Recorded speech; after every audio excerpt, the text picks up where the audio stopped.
রোগী মৃত্যুকে কেন্দ্র করে বেসরকারি নার্সিংহোম ভাঙচুর ও গণ্ডগোল রোগীর আত্মীয়দের। নার্সিংহোম তালা দিয়ে বন্ধ করে দিল এলাকার মানুষ। মেনাকা থানার কালীতলা এলাকার ঘটনা।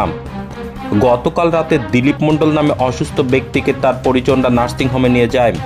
সেখানে কোনো ডাক্তার নেই, কিন্তু তবুও রোগীকে ভর্তি করে নেয়।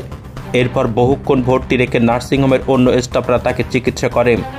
এরপর বেশ কিছুক্ষণ যাওয়ার পর দিলীপ মণ্ডল নামে ওই রোগীর অবস্থা আরও অবনতি হওয়ায় নার্সিংহোম কর্তৃপক্ষ রোগীকে অন্যত্র স্থানান্তরিত করেন। রোগীর আত্মীয় স্বজন তাকে নিয়ে গাড়িতে যাওয়ার সময় পথেই তার মৃত্যু হয়।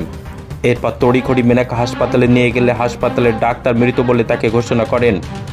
এরপরই ক্ষোভে ফেটে পড়ে রোগীর আত্মীয় স্বজনেরা। তারা সেই রোগীকে আবার নার্সিংহোমে নিয়ে আসে এবং নার্সিংহোমে ভাঙচুর চালায়। এরপর মেনাকা থানার বিশাল পুলিশ বাহিনী ঘটনাস্থলে আসে। পুলিশের সামনে গ্রামের মানুষ ওই বেসরকারি নার্সিংহোমটিতে তালা দিয়ে বন্ধ করে দিয়ে যায়। দেহটি মেনাকা হাসপাতালে আছে এবং দেহটিকে ময়নাতদন্ত করা হবে বলে পুলিশ সূত্রে জানা গেছে। এমএস নিউজ বাংলা চ্যানেলের পরবর্তী খবর সবার আগে পেতে ইউটিউবে চ্যানেলটি সাবস্ক্রাইব করুন, ফেসবুক পেজ ফলো করুন, ফলো বাটন ক্লিক করুন। সেই সঙ্গে এই খবরটি ফেসবুকে প্রচুর পরিমাণে শেয়ার করুন। কাল রাতে নার্সিংহোম রীতিমতন ভাঙচুর চালানো হয়েছে। কেন, কে বা কারা ভাঙচুর চালিয়েছে? ভাঙচুর চালিয়েছে কালকের একটা পেশেন্ট সন্ধ্যে 7:30 নাগাদ এখানে ভর্তি হয়। পেশেন্টটা জ্বর নিয়ে এবং কিছু সমস্যা নিয়ে ভর্তি হয়। সে হলো নার্সিংহোমের ওরা স্টাফ ছিল, ওরা দেখে সেই মতো ট্রিটমেন্ট করছিল।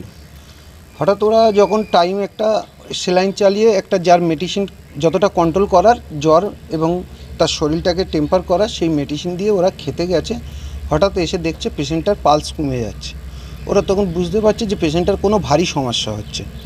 তখন যেহেতু ওরা এখান থেকে পেশেন্টটাকে ট্রান্সফার করার ব্যবস্থা করে, তো বাড়ির লোককে তখন জানানো হয়, যে বাড়ির লোককে বলে হয় যে পেশেন্টটার অবনতি হচ্ছে, পেশেন্টটা আরও দুর্বলতা হয়ে যাচ্ছে, তোমাদেরকে এক্ষুনি নিয়ে কলকাতায় চলে যেতে হবে। তখন পেশেন্টের বাড়ির লোক, যিনি গার্জিয়ান হিসেবে এখানে ছিল, উনি বলছে যে আমার তো কেউ নেই, আমার দুটো বাচ্চা কাচ্চা, আমি এখন কোথায় নিয়ে যাব। তখন ওনাকে প্রশ্ন করা হলো যে আপনি আপনার বাড়ির ফ্যামিলিকে খবর দেন কিংবা ছেলের বাড়ির ফ্যামিলিকে খবর দেন। উনি বললো এনার কেউ নেই। তো যথারীতি এখান থেকে পেশেন্টটা আমরা নিজেরাই নার্সিং কমিটি থেকে গাড়ি ডেকে পেশেন্টটাকে পাঠানো হয়। পেশেন্টটা ওনারা বাড়িতে গিয়ে পেশেন্টটার ট্রান্সফার করার পরে যে টাকা পয়সা লাগে ওনারা নিতে গেছে, তাতে রাস্তায় লেট হয়ে গেছে, হয়তো পেশেন্টটা সেখানে এক্সপায়ার করে গেছে। তো বিপরীত আমাদের পাশে স্বাস্থ্যকেন্দ্র আছে মেনাকা হসপিটাল, ওখানে গিয়ে ওনারা দেখালো। তখন পেশেন্ট পার্টির সাথে ডাক্তারবাবু হয়তো বলল যে কোনো একটা সমস্যা, যে পেশেন্টটা হয়তো 1 ঘন্টা আগে মরেছে কি 10 মিনিট আগে মরেছে, হয়তো ডাক্তারবাবু সেরকম কিছু ওনাদেরকে পরামর্শ দিয়েছিল। তারপরে ওনারা সেই আক্রোশে এসে এই নার্সিংহোমটাকে ভাঙচুর করে এবং নার্সিংহোমটাকে আপাতত বন্ধ রেখে যায়। যে রুগীগুলো ছিল তাদেরকে মেনাকা হসপিটালে প্রশাসনের তরফ থেকে পাঠিয়ে দিয়ে আপাতত নার্সিংহোমটা বন্ধ আছে। আপনি কে হন নার্সিংহোমের সঙ্গে, কীভাবে জড়িত? আমি নার্সিংহোমের কর্মরত এবং এই বাজারঘাট করে দিই। আপনার নাম পরিচয়? আমার নাম ঝন্টু, আমার বাড়ি কালীতলায়।